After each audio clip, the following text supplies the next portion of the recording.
Abre aí sua Bíblia comigo em Mateus, capítulo número 16. Mateus 16.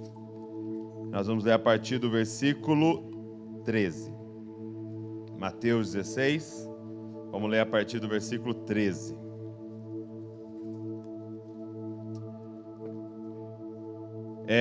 Eu não sei se você sabe, mas conferência tem um intuito, tem um objetivo em conferência.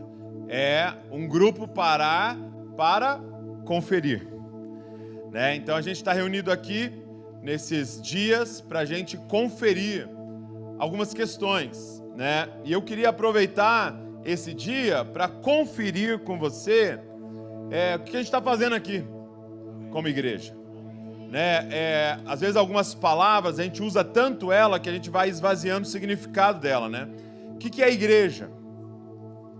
Vocês estão em uma igreja e vocês têm a oportunidade de estar na formação da cultura, da base de algo que o Senhor vai fazer, que daqui a uma década, né, pessoas vão estar entrando e vivendo aquilo que vocês formaram nessa base. Então é necessário parar de tempos em tempos, como isso aqui, para olhar, tipo, o que nós estamos fazendo aqui? Qual é a natureza da igreja? Qual é o propósito da igreja? E eu não sei se você sabe, mas nos 4 evangelhos, a palavra igreja aparece 2 vezes. Sabia disso? 4 evangelhos. A palavra igreja aparece em 2 textos, que é Mateus 16 e Mateus 18. Aí eu quero olhar os 2 textos com você, para a gente entender um pouquinho mais do que é igreja. Mateus 16 diz assim, olha, verso número 13. Indo Jesus para a região de Cesareia de Filipe, perguntou a seus discípulos, quem os outros dizem que é o Filho do Homem? Então Jesus para ali para fazer uma pesquisa aí, dar uma verificada aqui que o pessoal está falando, porque os discípulos estavam entre o povo. E aí, verso 14, eles responderam, uns dizem que é João Batista, outros dizem que é Elias, outros dizem que é Jeremias, ou um dos profetas. Então a resposta do povo basicamente, ele é um profeta. O que o povo estava vendo ali esse homem é de Deus, as palavras que ele diz é de Deus, ele é um profeta. E aí eles comparam com João Batista por causa da pregação, arrependam-se e creiam no Evangelho. Ele está próximo à vinda do reino de Deus. Eles diziam, não, é Elias. Por quê? Porque o ministério de Elias foi marcado por milagres, por sinais. Outros diziam, não, é Jeremias, porque Jeremias tinha uma característica de confrontar a liderança religiosa, e Jesus fazia isso o tempo inteiro com os fariseus. E eles, não, é um dos profetas.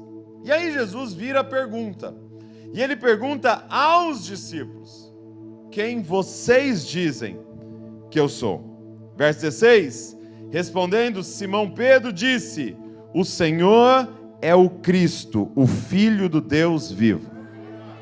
Verso 17, então Jesus lhe afirmou, bem-aventurado é você, Simão Barjonas, porque não foi carne e sangue que revelaram isso a você, mas meu Pai que está nos céus. Também eu lhe digo que você é Pedro, e sobre essa pedra edificarei a minha igreja, e as portas do inferno não prevalecerão contra ela. Eu lhe darei a chave do reino dos céus, o que você ligar na terra terá sido ligado nos céus, o que você desligar na terra terá sido desligado nos céus. Então o que Jesus diz aqui é que ele faz essa pergunta aos discípulos, Pedro levanta e dá a resposta, e Pedro dá a resposta correta. Você precisa entender o que Pedro responde aqui. Por quê?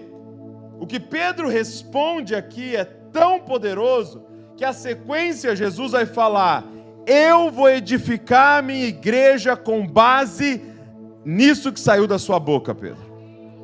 A base, coluna da minha igreja, a minha igreja vai ser sustentada nesta afirmação que você acabou de fazer. Então você precisa entender a grandiosidade dessa resposta. Quando ele diz, tu és o Cristo, o Filho do Deus vivo, ele está dizendo, Jesus, eles estão dizendo que tu és um profeta. Eles estão dizendo que o Senhor fala a palavra de Deus, mas o que nós entendemos, que o Senhor não é um profeta, o Senhor é o cumprimento de todas as profecias, que o Senhor não fala a palavra de Deus, tu és a palavra de Deus encarnada na nossa frente, tu és o Logos diante de nós. Quem está entendendo, gente? Profetas e o cumprimento de toda a profecia. O que Jeremias estava anunciando, o que Isaías estava anunciando, o que Elias estava anunciando, o que João Batista estava preparando, era para a chegada do Senhor. Tu és o Cristo. Diga comigo, Cristo. Cristo é o Messias. Então no Antigo Testamento em hebraico, Messias, no Novo Testamento em grego, Cristo. Cristo e Messias é a palavra o ungido, o escolhido. O que é o Cristo? Era aquele que estava sendo aguardado como Rei Salvador. Eles estavam aguardando esse descendente de Abraão, esse filho de Davi, que viria para salvar e viria para reinar. Diga comigo, salvar, reinar. Lá em Gênesis 3:15, quando o homem peca, Deus já anuncia o Evangelho. Tem noção disso? Quando Deus entra no jardim, diante daquele cenário, o homem pecou, ele já anuncia o Evangelho. Ele diz: da semente da mulher, ou seja, um descendente da mulher virá e irá esmagar a cabeça da serpente, e ela lhe ferirá o calcanhar. Ele já estava anunciando. E olha que loucura, é um descendente da mulher, ou seja, é um homem, mas vai esmagar a cabeça de um ser espiritual. Então é Deus. É um homem, mas é Deus. E como é que ele vai esmagar a cabeça dessa serpente, sendo ferido? Então era um anúncio da cruz no 3º capítulo da Bíblia. Ele está dizendo, virá um Salvador. Mas o que ele anuncia também é que esse Salvador, como é que ele salva? Sendo um rei. Ele vem para reinar sobre todas. Então essa declaração o Senhor não é um profeta, o Senhor é o filho de Davi aguardado, que irá sentar num trono e governar sobre toda a terra eternamente. Esse é Jesus. Essa declaração é tão poderosa que Jesus tem que parar Pedro na hora, que senão Pedro já ia ficar orgulhoso. Já não era, né? Pedro, provavelmente, quando Jesus falou, porque ele falou, né, tu és o Cristo, filho de Deus vivo, Jesus falou, acertou. Na hora ele deve ter inchado, na hora assim, virado para os discípulos, falou, cola comigo. Teólogo. Aí Jesus na hora fala, Pedro, isso aí não é raciocínio humano. Pedro, isso não é inteligência. Pedro, isso não é curso de teologia. Isso é o meu Pai revelando do céu isso na sua vida. O que é a igreja? Igreja é um povo que se reúne ao redor de uma revelação. Ele é o nosso Salvador e o nosso Rei. O que é a igreja? Igreja é um povo, são pessoas que tiveram os olhos abertos para contemplar o Rei, o Salvador. Então a gente se reúne ao redor desta verdade. Agora, eu quero que você entenda o quão importante é essa declaração. O quão importante é essa verdade. Porque estes homens, estes que estavam aqui, todos morreram martirizados por causa desta afirmação. Tem noção disso? Uma afirmação que faz você correr perigo de vida. Eles foram mortos porque iam de cidade em cidade dizendo, Jesus Cristo é o Senhor. E Ele é a salvação da nossa vida. E por que eram mortos? Porque havia um Senhor chamado César. Interessante eles estarem aqui em Cesareia de Filipe. Era uma região dos romanos. Eles estão nesse lugar que não é dos judeus, é dos romanos isso aqui. É um lugar pagão, é um lugar onde eles adoravam tanto a César, quanto eles adoravam a deuses pagãos. A religião de Roma. Então esses homens iam para Éfeso, esses homens iam para Roma, esses homens foram em cada um desses lugares e eles chegavam lá dizendo: arrependam-se, porque tem um rei chegando, tem um Senhor chegando e Ele é dono de todas as coisas. Paulo introduz as cartas dizendo: Paulo, escravo de Cristo, servo de Cristo, dizendo: eu não sou servo de César, eu sou servo de Cristo. E em cada lugar eles corriam perigo de vida por causa de uma declaração. Peraí, como você está dizendo? Que quem manda na sua vida não é César? Quem manda na sua vida é Cristo? É. Eu não obedeço a César, eu obedeço a Cristo.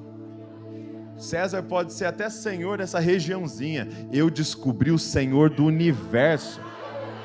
Ei, peraí, você está dizendo que César não é o seu salvador? César não é o que dá sentido à sua vida? César não é aquele que vai resolver as questões da sua vida? Não. Eu encontrei o Salvador, eu encontrei o sentido da vida. Eles morreram por causa dessa declaração. A minha pergunta para vocês hoje é: quem é César nessa geração? Quem é César nessa geração? Porque nós não temos um imperador. Quem é César nessa geração que domina sobre a nossa vida? Que é rei e salvador da nossa vida. E eu vou te falar quem é. É o nosso interior. São os seus sentimentos. É o seu ego. O diabo mudou de estratégia. Ele não tem um imperador dominando sobre as pessoas. Não funciona mais. Agora o imperador mudou para dentro de você. A pregação não é obedeça a César. A pregação é siga o seu coração.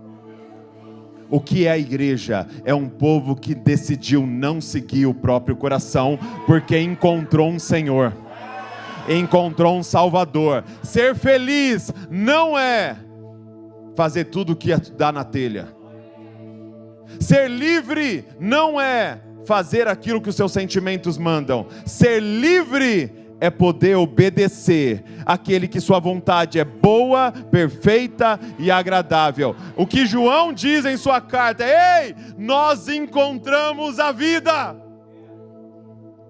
Nós o vimos, nós o ouvimos, as nossas mãos o apalparam. Nós encontramos a vida.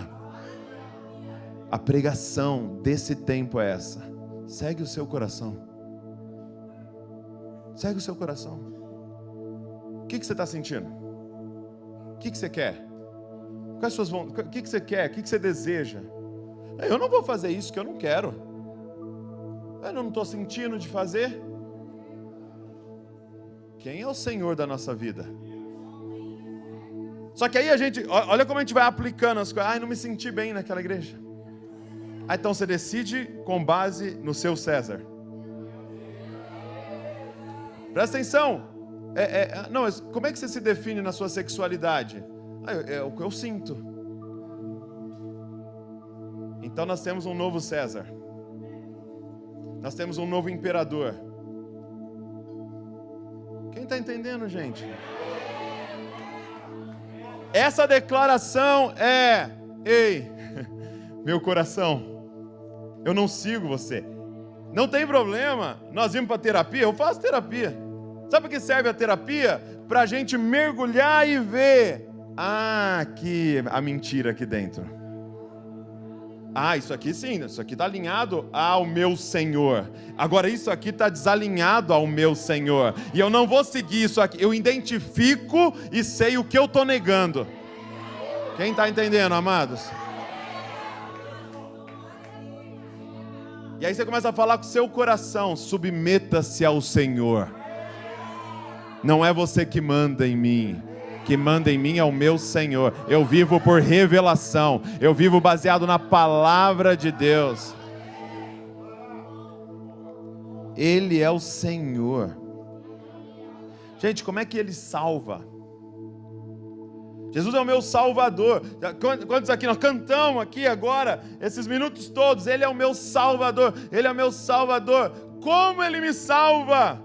Me tirando das garras de César. Me tirando das garras desse Senhor que quer me levar para a morte. Como Ele me salva? Sendo o meu Senhor. Já viu essa frase clássica? Nossa, você precisa aceitar Jesus como seu Senhor e Salvador. Aí tem gente que quer o Salvador, mas não quer o Senhor. Mas não existe aceitar o Salvador e não aceitar o Senhor, porque Ele salva sendo o seu Senhor. Ele salva você, tirando você da tirania da sua carne.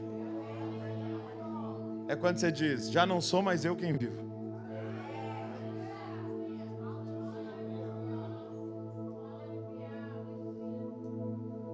Eu estou sentindo, mas eu estou sentindo errado.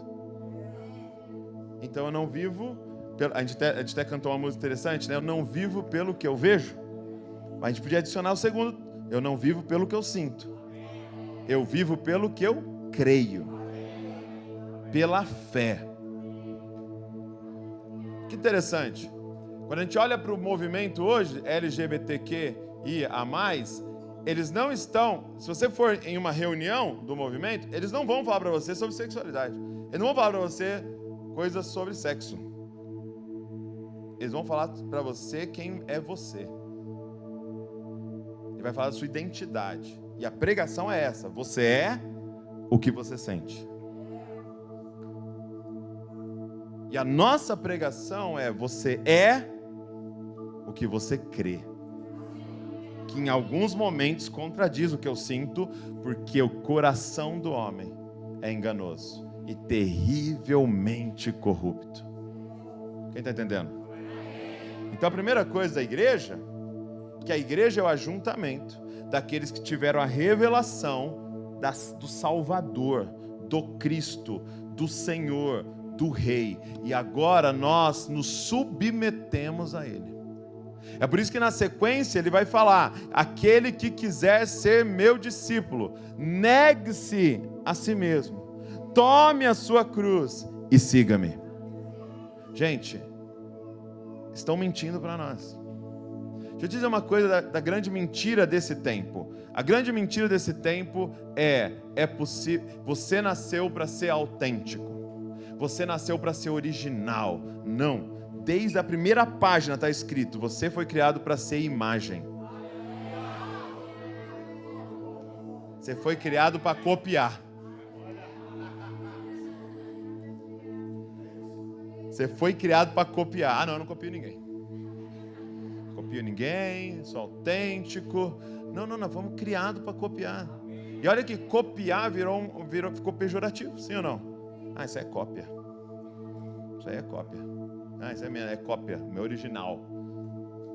Mas você não foi criado para ser original. Você foi criado para ser imagem.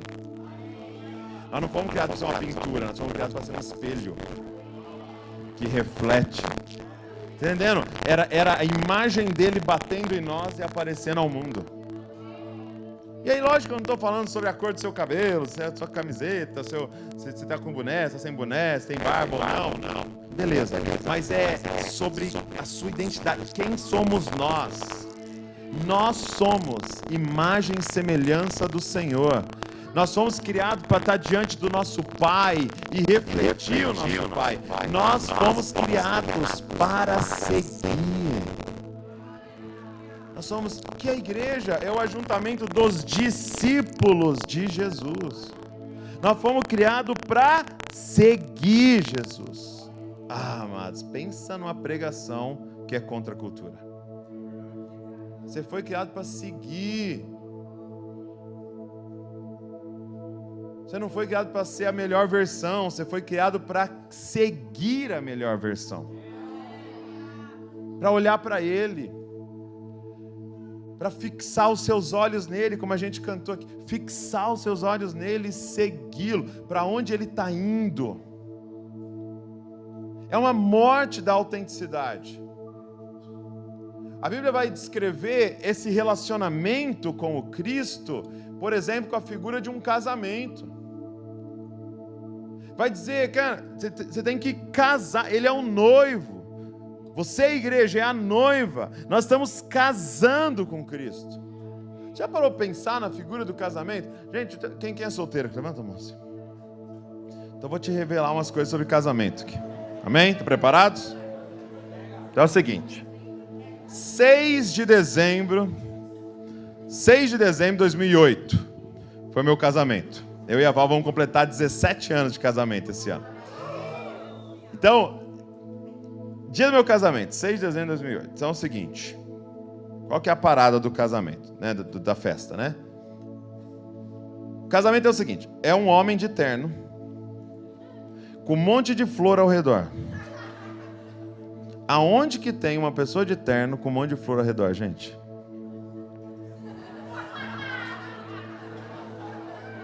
E aí, esse homem de terno com um monte de flor ao redor vem andando para o altar. O que acontece em altar, amados? Era o meu velório e eles não contaram para mim. Aí para Val, coloca o vestido. Pode escolher o vestido. Para quê? Para vir para o altar. O que aconteceu no dia 6 de dezembro de 2008? Eu morri. A Val morreu. Os dois morreram. Então Douglas morreu, a Val morreu e agora ressuscita quem? O Valdo. Pegou?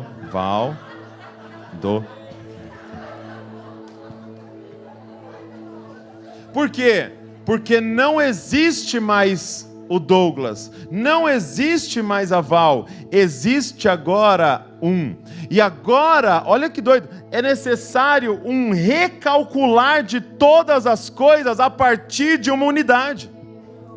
Eu lembro que eu fui para lua de mel e tal, e aí voltamos no nosso apartamento, né, primeira semana tal, e eu lembro que eu estava lá trabalhando, sei lá, e aí eu recebo um WhatsApp aqui, ó. Mano, futebol hoje à noite, você vai? Respondi, vou. Inocente. Cheguei em casa, 8 horas, sem futebol. Ela, como você tem futebol? Eu tinha marcado não sei o que, 8 horas pra gente, não sei o que lá e tal. Aí que eu fui aprender. Já não sou mais eu quem vivo. O Valdo vive. Então aprenda, casado ou solteiro que vai casar.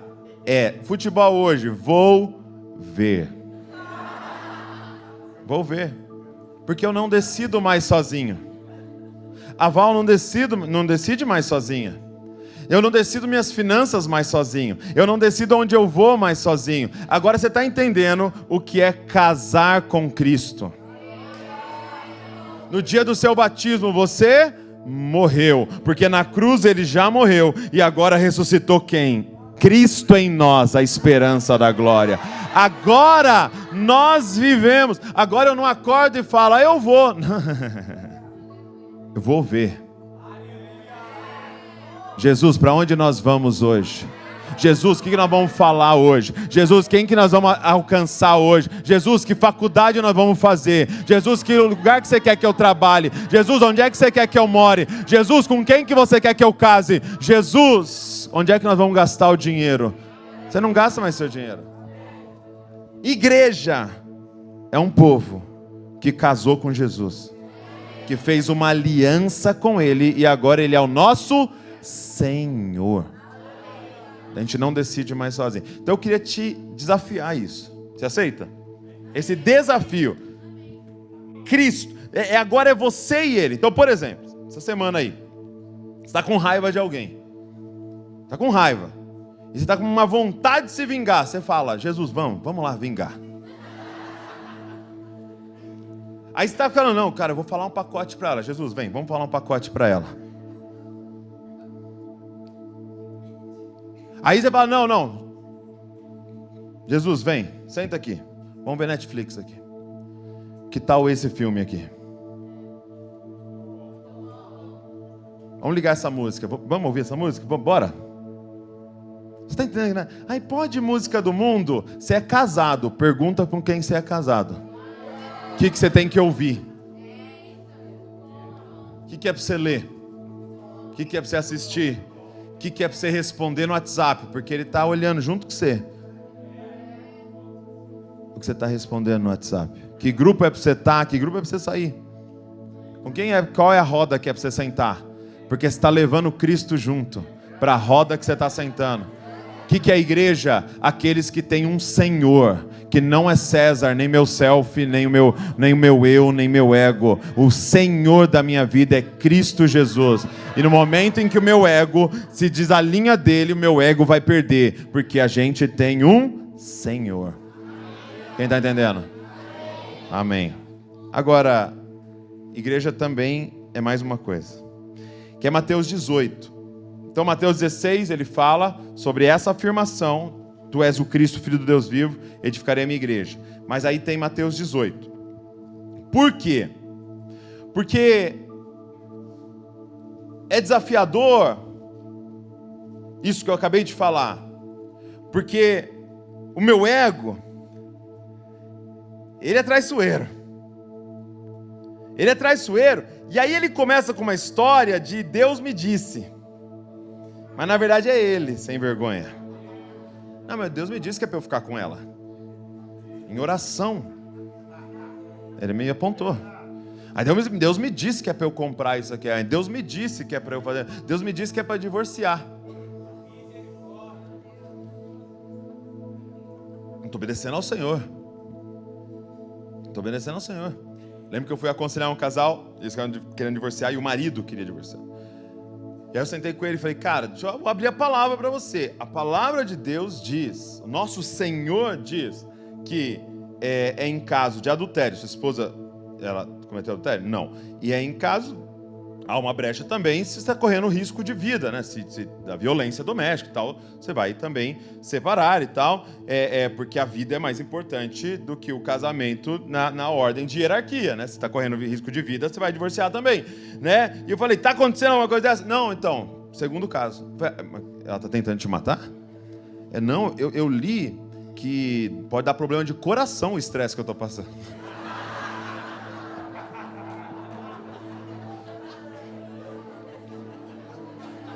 Então assim, você está dando risada, mas a gente faz isso. É que ele está fazendo com uma coisa mais... Mas a gente pega o nosso ego e fica: ah não, é Deus falou, achei um versículo aqui, que dá base aqui para esse negócio aqui que eu quero fazer. Mas não é o Senhor Jesus, é o Deus que você está inventando.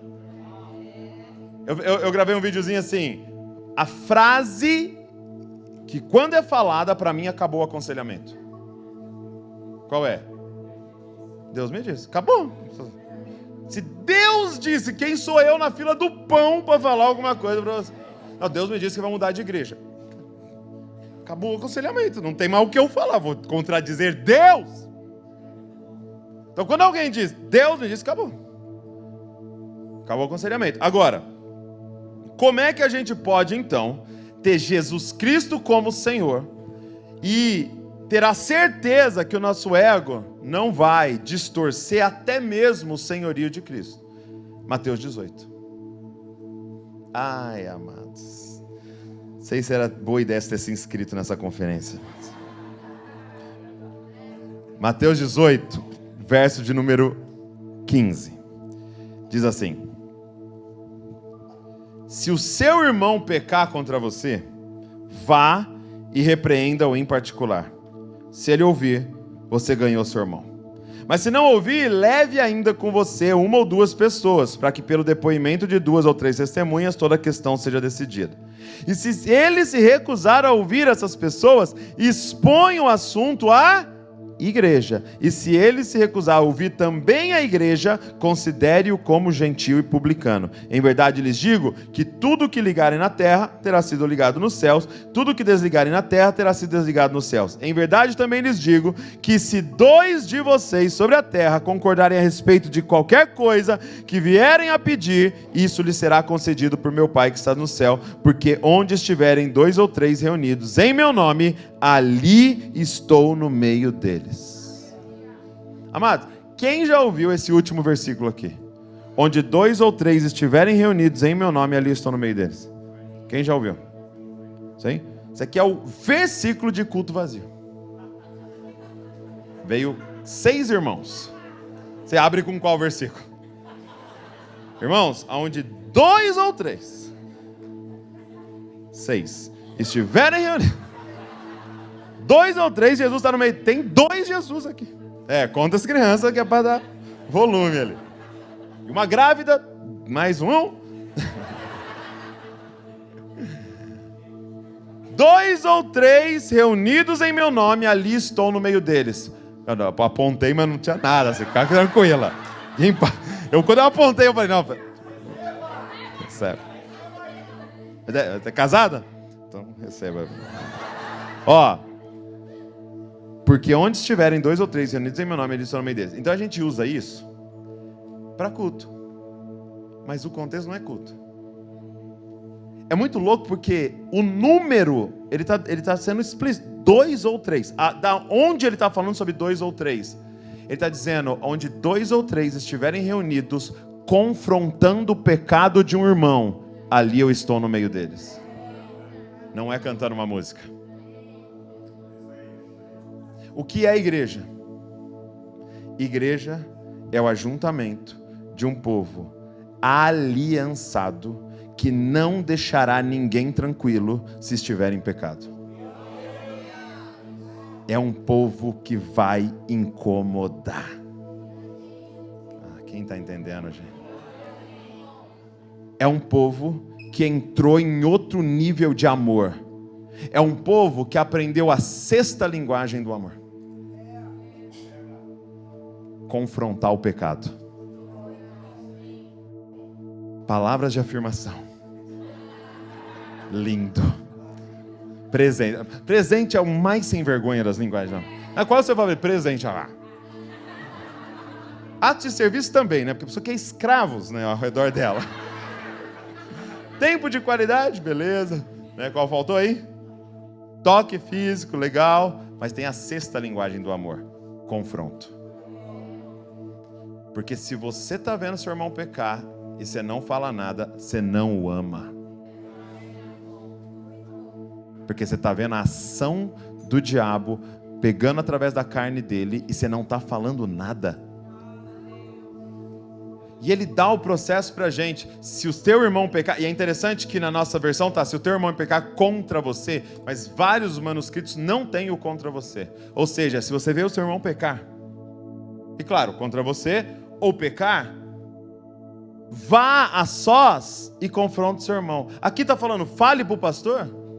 Não! Aqui está falando, vá e confronte o seu irmão. Ou seja, se eu vejo que o meu irmão está pegando até o ego dele e falando até que é Jesus, então eu falei para você, qual é a frase que acaba o aconselhamento? Deus me disse. Mas Douglas, Deus não fala? Sim, mas sabe qual é o jeito correto de dizer? Deus nos disse. É quando aquilo que Deus está falando no meu coração, eu confiro com os meus irmãos. Porque eu vou ser enganado sozinho. Eu vou distorcer sozinho até as palavras de Jesus. É por isso que Deus nos colocou em família, para que quando eu fale, cara, Deus está me falando, tem sentido isso? Você possa me confrontar e falar, não, você está tentando usar a palavra para fazer a sua vontade. Agora, quando você fala, cara, faz todo sentido, Deus está falando comigo também, Deus está falando comigo também, a gente bate na mesa e fala, Deus nos disse, então nós vamos fazer.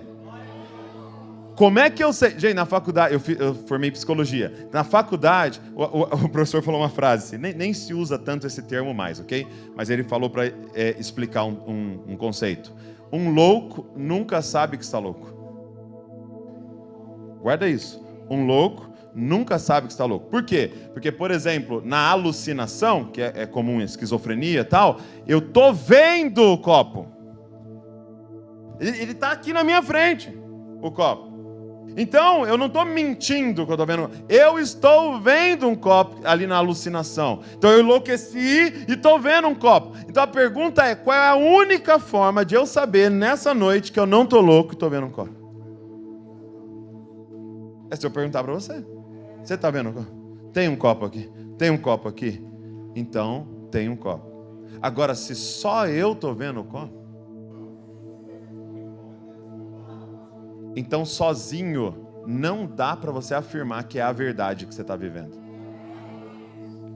Ai, Douglas, mas que bom, né? Porque eu estou aqui no meio de todo mundo. Tem um monte de gente no meio de todo mundo, sozinho. Porque ninguém acessa a sua vida. Ninguém acessa a forma que está gastando seu dinheiro. Ninguém acessa as conversas do seu WhatsApp. Ninguém acessa o histórico da sua navegação. Ninguém acessa a sua vida. Os seus sentimentos. As suas escolhas. Se depois você vem querendo um gabinete para a gente resolver todas as burradas que você fez e os resultados dela, mas você não envolve a igreja na escolha. Como é que eu sei que meu ego não está distorcendo? É se a gente viver isso aqui. Um amor tão profundo um pelo outro, que eu não vou te deixar em paz vendo você pecar. Então, primeiro eu vou sozinho. Meu amigo, posso ter uma conversa com você? Vamos marcar um café? Eita, o que vai ter de café essa semana? Starbucks, se preparem. Posso falar com você? Pode. Cara, deixa eu falar um negócio. Percebi, cara, a forma que você trata sua esposa, cara.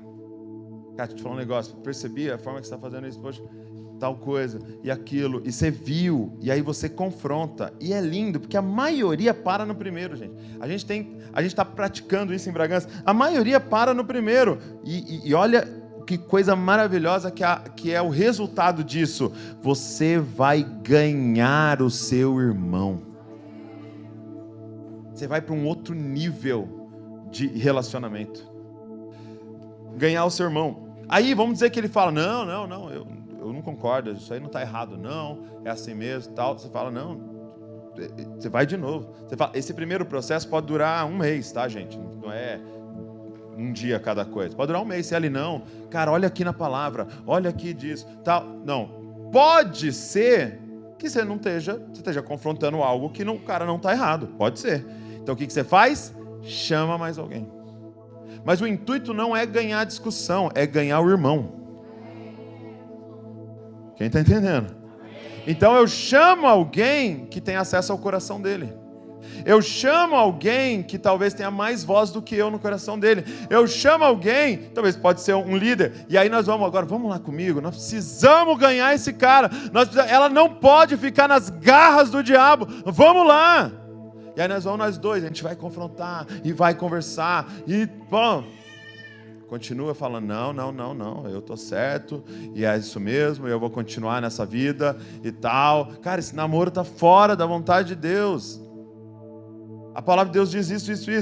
E aí você vai os dois, não deu, ele fala, vai falar com a igreja. Claro que o contexto aqui era igreja caseira, né? Era um pequeno grupo, ou aqueles irmãos mais próximos. E aí você vai chamar reforço, fala, gente, de intercessão e de conversa. Vamos lá, porque nós não vamos perder esse cara. Nós não vamos deixar ele em paz. Mas o problema é que nós estamos deixando um monte de gente em paz aqui, que você sabe que o cara está errado e pecando. E aí ele fala, não ouviu a igreja, nós vamos cortar ele da comunhão. Presta atenção, porque Paulo completa esse texto. Fala assim, um irmão não deu certo. 2 irmãos não deu certo. A igreja não deu certo. A gente vai chamar reforço. Satanás, vem. Toca na vida dele, para ver se ele volta. E se nós não conseguirmos, nós vamos chamar o cara que faz o trabalho sujo. E Paulo diz, entrega a Satanás, para ver se ele chega ao arrependimento. Você entende que até o fim é para ver se ele chega ao arrependimento. Ele diz, trata como um gentil e publicano. O que Jesus fazia com gentil e publicano? Evangelizava. O final ele está dizendo, então nós vamos ter que evangelizar esse cara, porque ele não teve um encontro com Jesus. Só que, cara, gente, como igreja, não tá tudo bem. Pessoas no nosso meio que estão se declarando irmãos e estão dizendo que Jesus é o Senhor, estão vivendo como querem. Não tá tudo bem. Então, tem gente que vai acabar saindo. Mas é necessário entender o que é igreja. Não é pôr uma faixinha na cabeça 100% Jesus. Não é ser o jogador de futebol que fala que é de Cristo e está num prostíbulo na outra semana. Isso não é igreja. Igreja é um povo buscando com tudo que há em si santidade ao Senhor. O autor de Hebreus vai falar: vocês ainda não derrubaram sangue na busca pela santidade. Se o teu olho te faz tropeçar, arranca-o. É melhor perder uma parte do seu corpo do que todo o seu corpo ser lançado no inferno. Olha o nível que Jesus está falando, que os seus discípulos entrariam. Mas nós precisamos nos comprometer uns com os outros aqui. O que é a igreja? É um povo comprometido a guardar o outro, a guardar a santidade um do outro. Então a primeira coisa que ele fala nesse texto é: se o teu irmão... Gente, igreja é um ajuntamento de irmãos, de irmãs. Então, ô irmão, ô irmã, não é um jargão evangélico, como não é o termo que a gente usa entre nós aqui. Então o pessoal lá fala mano, aquele outra galera lá fala companheiros e companheiras, que é os grupos. Aí nós é irmão. Não, o nosso é literal. O nosso é a definição da nossa relação. Porque o que é ser irmão? É olhar para o mesmo ser e chamar de pai. Se eu olho para esse ser e chamo de pai, e você olha para esse ser e chama de pai, nós somos irmãos. Irmãos e irmãs. É por isso que a nossa unidade é na adoção. Não é na visão política. Você tem uma outra visão política, mas verdadeiramente nasceu de novo e olha para o mesmo ser, chama de pai, a gente pode discutir de política, mas a gente não pode discutir de irmandade. Quem está entendendo? Então é pai, então nós somos irmão. E é linda esse termo, né? Esse termo da relação humana que Deus empresta para definir nossa relação. Por quê? Porque a maioria das relações a gente escolhe. Irmão não escolhe. Amigo você escolhe. Amiga você escolhe. Marido você escolhe. Esposa você escolhe. Tem ex-marido. Tem ex-chefe. Tem ex-funcionário. Mas não existe ex-irmão. Olha aquele cara na rua ali. Era meu irmão. Alguém já ouviu essa frase? Meu ex-irmão chegou. Minha ex-irmã. Não existe. Por quê? Porque você não escolhe, irmão. Irmão, o pai gera e traz para nós. Então, irmão, você estava lá e eles nasceram. Ou você nasceu e eles estavam lá. E aí o pai traz: vou te apresentar seu irmão. Olha para o lado aí. Vou te apresentar seus irmãos. Amados, não é romântico. Sei se vocês fizeram um barulhinho romântico aí. Não é romântico. Deixa eu fazer uma pergunta para você. Agora, seja sincero comigo. Com quem que você teve as piores brigas na sua vida? Que até você puxou o cabelo já. Beliscão. Uma vez eu joguei um copo de Fanta-uva na cara da minha irmã. Tipo novela mexicana, assim, sabe? Com quem? Provavelmente um monte de gente aqui nunca brigou na rua. Nunca saiu no soco com alguém na rua, mas em casa. Por quê? Sabe por quê? Eu vou te falar por quê. Porque a nossa relação com os irmãos é tão forte que a gente fala a verdade um para o outro. Sabe por que a gente vive esse negócio educado entre nós? Oh, querido, que honra ter você aqui nesse domingo. Não, senta aqui, poxa, que privilégio. Né? Você fala assim, que privilégio ser seu irmão. Ô, Letícia, minha irmã chama Letícia. Senta aqui no sofá. Não, toma o meu lugar. Não. Não tem isso. Porque a gente não está preocupado na manutenção da nossa relação. Ai, se eu tratar mal a Letícia, ela vai embora. Não estou falando para ninguém tratar ninguém mal aqui. Mas o que eu estou dizendo é, quando a Letícia estava com bafo, eu fazia questão de falar. Se a Letícia tivesse com chulé, eu fazia questão de falar. O que é isso? Né? A irmã com bafo. Para de cutucar uma outra aí, gente. Deus do céu. Letícia com bafo que isso? Engoliu uma meia?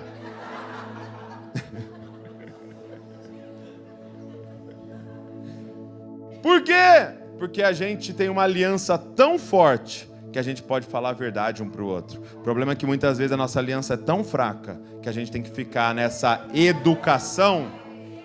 Eu não vou falar isso para ela, né? Ela está pecando e indo para o inferno, mas quem sou eu para incomodar? Vai que ela vai embora. Então vamos deixar ela ir para o inferno, para ela não ir embora da igreja? É entender a nossa relação, nós somos irmãos. E nós vamos confrontar um ao outro. Sabe por quê? Porque nós somos irmãos aqui. Então, se o seu irmão... Então nós temos uma aliança que é mais forte, de novo, do que o casado. Porque ele podia falar, vocês são como marido e mulher, mas tem ex-mulher. Então é irmão que nós somos aqui nessa sala. Amém? O que é a igreja? Ajuntamento dos irmãos. E aí fala assim, mas se o seu irmão pecar contra você. Então, igreja é esse ajuntamento de pessoas aliançadas que vivem a vida próxima. Pecar contra você, vou colocar aqui num exemplo, seria pisar no seu pé. Se o seu irmão pisar no seu pé, para pisar no pé tem que estar perto. Então é viver a vida junto. Igreja não é um lugar para você ir de domingo. Igreja é uma família para você misturar a vida. Então você vai ter que entrar um na casa do outro, amados. Nós vamos ter que marcar um monte de coisa extra reunião. Nós vamos ter que marcar para ir na casa um do outro, e mexer um na vida do outro, e pegar o celular aí um do outro, e dar uma fuçada aí. Gente, igreja é lugar de xereta, gente. Não gosto que apareça na minha casa. Então não vem para a igreja. Não vem para a igreja, estou falando sério. Que igreja? Lá a gente fala assim, o que significa ser membro na família de Zascope? Alguém abre sua geladeira e você abre a geladeira de alguém? Não. Então você não é membro da família de Zascope. A galera está sentando no seu sofá? Estão entrando na sua casa? Estão mexendo na sua vida? Estão mexendo nas suas escolhas? Estão metendo o bedelho? Então você está vivendo igreja. Porque o que é igreja? É a gente misturar a vida. Porque eu não tenho como confiar no meu coração. Eu preciso de você. Porque tem pecados que me são ocultos. Que é o eu cego. Meu pai conta, né, de uma vez que ele estava numa roda assim, e aí, anos atrás, né, e era uma época, até tá voltando essa moda agora, que era uma época, a moda de ter bigode. Lembra Silas Malafaia? Bigodão assim. Aquela época dos bigodão e tal. Aí, tava uma roda dos homens, e aí um cara espirrou e saiu, pum, ficou aqui, ó, a melecona no bigode dele, e ele falando lá, você não tá vendo? E tá todo mundo vendo, e ele falando e tal, e todo mundo vendo o negócio pendurado, até que a esposa chega, viu, né, pegou na bolsa um negócio, já limpou, meu amor, limpou ele. Então você tem que entender, cara, tem uma grande meleca no seu caráter. Tem uma grande meleca no seu caráter. E enquanto você não der acesso às pessoas. Só que o problema, eu vou resolver. Você não está nem vendo. Porque há tanto tempo que você faz isso, que é tão costume seu, que você não está nem vendo. Nós precisamos uns dos outros. Você tem noção de que espelho foi uma criação nossa? De que se não fosse um espelho, não teria como eu ver meu rosto. E eu teria que falar assim, cara, tá tudo certo? O que você acha? Tá tudo certo? Não, poxa, por que você falou não, cara? Eu sou barbeiro, vou falar com o meu barbeiro lá. O barbeiro de lá falou que eu...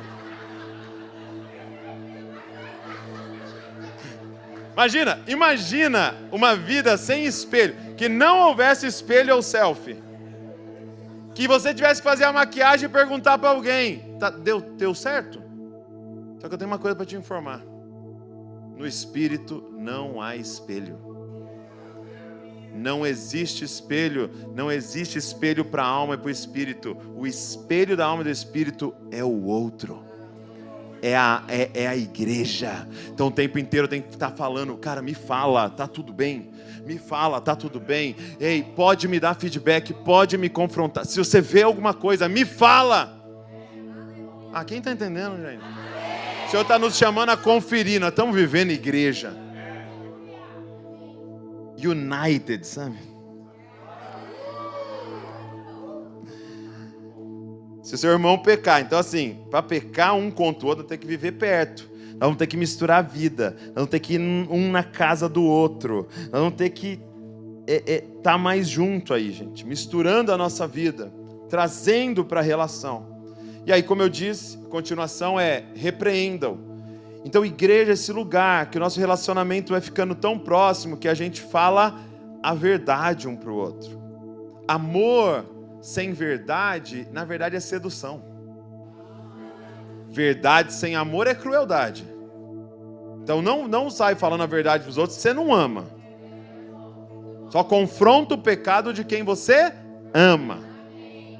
Mas amor sem verdade não é amor, é sedução. Isso foi algo que Deus confrontou em mim, sabe? O Senhor me confrontou muito nesse assunto. Por quê? Porque quem me conhece um pouquinho mais sabe que eu sou fleumático. E para o fleumático, meu amigo, eu não quero confronto. Que eu puder para não entrar numa briga, para não ter que ficar me indispor com os outros, eu faço, né? Paz. É o que eu mais gosto, paz. Eu vi uma vez a história de um pastor que era muito fleumático. E aí, dois irmãos estavam brigando. Vou colocar assim, tipo, o João e o Pedro. Estavam brigando na igreja e tal. E aí, final do culto, o pastor lá na frente, ele e a esposa, o João veio. Falou, pastor, não aguento mais. O Pedro fez isso, fez aquilo, falou aquilo lá e fez aquilo outro. E aí o pastor falou, pô, João, você está certo, cara. Você está certo. Complicado isso daí, poxa, você está certo. Aí o João saiu felizão, aí o Pedro chega. Falou, pastor, eu não aguento mais, João. O João fez isso, fez aquilo. Falou isso aqui de mim. E na situação e isso e tal. Aí o pastor falou, pô, você está certo, cara. É verdade, é complicado, você está certo. Aí foi embora. A esposa vendo os dois, falou, que isso? Você falou pro João que ele estava certo. O Pedro veio falando coisa contrária. Contrário, você falou que ele estava certo também. Porque não pode isso, como é que você faz um negócio desse? Aí ele falou, você está certo também.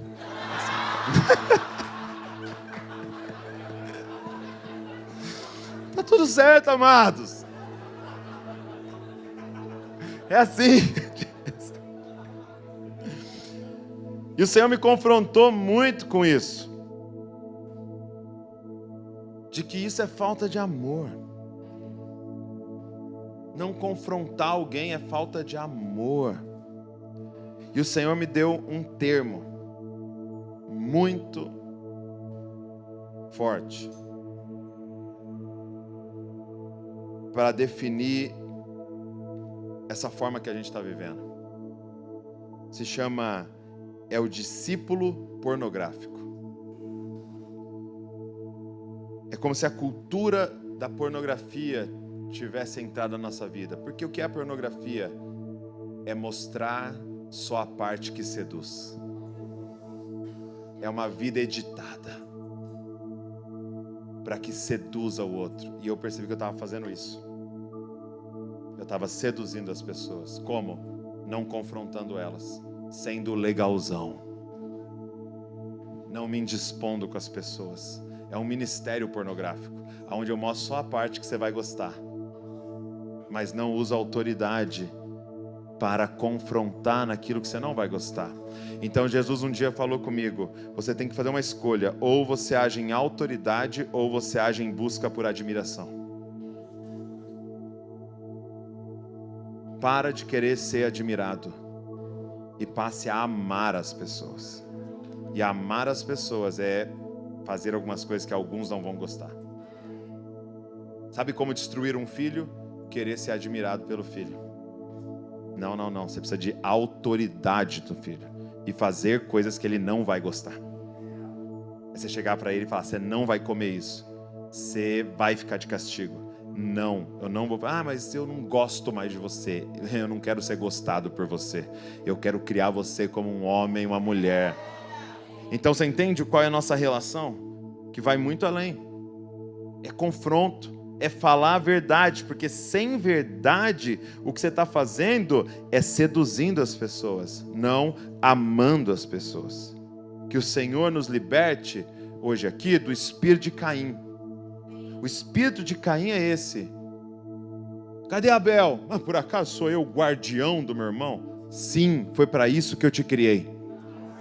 Para estar diante de mim e para guardar o seu irmão. Para estar diante de mim e para guardar o seu irmão. Você é guardião do seu irmão. Que o espírito de Caim não tome conta das nossas igrejas, aonde todo mundo vem para cá para receber a sua bênção. Que o espírito de Caim, que entrou na igreja de Corinto, não entre na United. Onde cada um reunia para comer a própria refeição. Cada um reunia e saía com o bucho cheio e embriagado de vinho. Embriagado do espírito. Mas não sabe como o irmão ao lado está. E aí eu estou embriagado no espírito e tem alguém em depressão querendo se suicidar do meu lado, mas eu nem olhei para o lado, porque eu estava atrás da minha bênção. Nós somos guardiãos dos outros. Esperem uns pelos outros. Come em casa e vem para cá para servir a mesa uns para os outros. Para que a gente possa misturar a nossa vida. Eu concluo dizendo, o que vai acontecer com uma igreja que decidir viver isso? Ele diz assim, tudo que vocês ligarem na terra, será ligado no céu. Tudo que vocês ligarem na terra, será ligado nos céus. Se dessa forma, vivendo isso, vocês falarem, Senhor, nós estamos ligando a salvação dessa cidade diante do Senhor. Vocês vão ver o que Deus vai fazer. Então não é simplesmente, dá a mão aqui, vamos concordar aqui. Não, é uma vida que está de mão dadas concordando, a ponto de confrontar o pecado um do outro. Aquilo que você, é resposta das nossas orações. E aí eu até fiquei meio assim com esse versículo, porque ele fala, Jesus, você não conhece nós, Jesus. Você fala tudo que vocês ligarem na terra. Porque vai ter gente saindo daqui parando na frente de concessionária, BID. Jesus. Estamos ligando agora, Jesus. Aleluia. Jesus, Alphaville. Concorda comigo aqui, Alphaville? Mas esse é o ponto. Para viver igreja, ele sabia. Para viver isso aqui, é só cheio do Espírito Santo. E gente cheia do Espírito Santo começa a pedir, ligar na terra o que Deus quer que ligue. Não vai ficar pedindo por coisas, não é a nossa prioridade. Que Deus abençoe, que você compre um carro, que você mude para uma casa melhor. Mas você sabe que essa não é a nossa prioridade. O que nós vamos ligar na terra é a salvação dessas pessoas aqui. Então, primeiro, respostas das orações. Mas em segundo lugar, o que recebe quem está vivendo isso aqui? Ele termina dizendo, porque onde 2 ou 3 estiverem reunidos em meu nome, eu estarei no meio deles. A presença de Deus de forma abundante na reunião de vocês. Eu estou dizendo para vocês, e não sou eu, é a promessa do Senhor, se vocês entrarem nesse lugar, de se comprometerem um com o outro aqui nesse lugar, para que verdadeiramente vocês vivam o senhorio de Cristo, se preparem por um derramar do Espírito Santo, e um viver, um experimentar da presença de Deus, a ponto de pessoas entrarem por essas portas, e ao entrarem nesse ambiente, caírem de joelhos dizendo, verdadeiramente Deus está nesse lugar. Prepare para ver cura, prepare para ver libertação, porque Ele está dizendo, se 2 ou 3 reunirem, eu estarei no meio deles. Mateus 28 termina dessa forma, com esta promessa, e eis que estarei com vocês todos os dias, até o fim dos tempos. Quem quer a presença de Deus aí? Olha essa promessa, e eis que estarei com vocês todos os dias, até o fim dos tempos. Mas eu te pergunto, em que contexto ele falou isso? Em que contexto essa promessa é dada? E eis que estarei. Porque ainda é assim, ó, o versículo. E eis que estarei com vocês. Em que contexto ele está dizendo? Mateus 28, 18. Portanto, vão. Façam discípulos de todas as nações, batizando eles em nome do Pai, do Filho e do Espírito Santo, e ensinando eles a obedecer tudo o que vos tenho ordenado. E eis que estarei com vocês todos os dias, até o fim dos tempos. Se coloque de pé no seu lugar. Vamos orar juntos.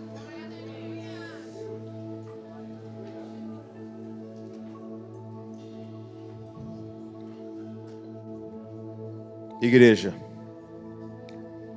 no seu aspecto vertical, é um povo que teve os olhos abertos para a revelação. Tu és o Cristo, o Filho do Deus vivo, tu és a nossa salvação, sendo o nosso Rei. Tu és o nosso Senhor, e Cristo em nós é a esperança da glória.